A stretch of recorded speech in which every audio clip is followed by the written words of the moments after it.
As I grew up, I always had an intense desire to do good. I loved my family, and I had a really good childhood. My dad always spoke of his mission so highly. He inspired me to go on my own, and I planned for as long as I remember to go on one. I had to figure some things out before I submitted my papers, so I didn't go on a mission for a year after all of my friends had left. I got out on my mission, and I was so relieved.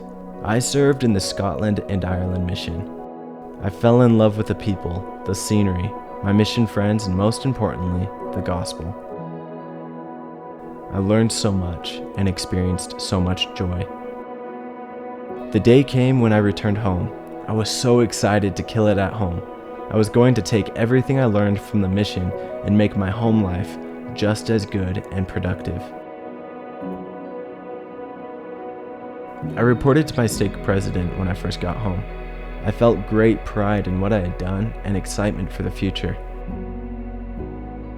Something in my subconscious flipped when I heard him say the words, "Elder Thane, I release you as a missionary for the Church of Jesus Christ of Latter-day Saints.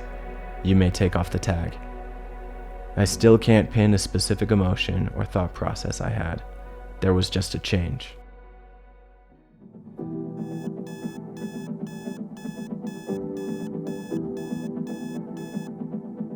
I didn't want to get out of bed most days. I started to struggle with the simplest things about home life. I lost motivation. I've been raised as a hard worker, but suddenly it was the hardest thing for me to get motivated to do anything.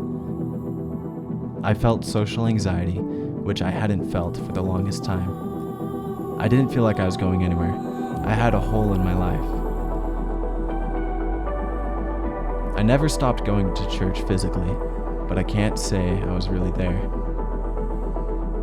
Doubts crept into my head. The biggest doubts were about my own identity. I got sick of not feeling anything. I started looking for meaning in the very things I warned people about.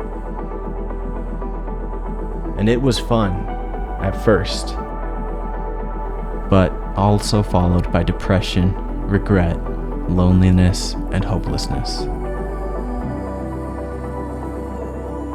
I didn't like myself. I hated myself. I was desperate. I felt like my mission was a lifetime away. There was no familiarity between myself and Elder Thane. I was hungry for those days, those feelings, and the purpose I felt on my mission. I decided to ask God for help, and He did. He didn't clear the path. He just helped me get over the obstacles, and it was hard. And to be honest, I can't count the number of times I've committed to God that I would try it His way.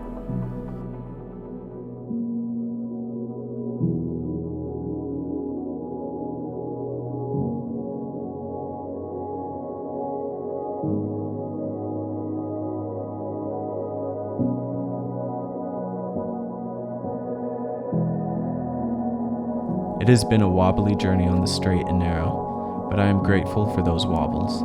I can confidently say I feel closer to God now than I did even during those best 2 years. So much came back into my life: purpose and meaning, color and excitement, big goals and hope for realizing them. So that was a quick glimpse of my wobbly journey along that straight and narrow, but I wouldn't trade it because I have come closer to God now than I even was while on my mission. And so I'm so excited to do this podcast though, to hear other people's released stories, because a lot of them will be similar, but a lot of them will be totally different with different struggles, whether that's like depression, coming home early from a mission, struggling with transgression after the mission, chastity, word of wisdom, things we taught on the mission.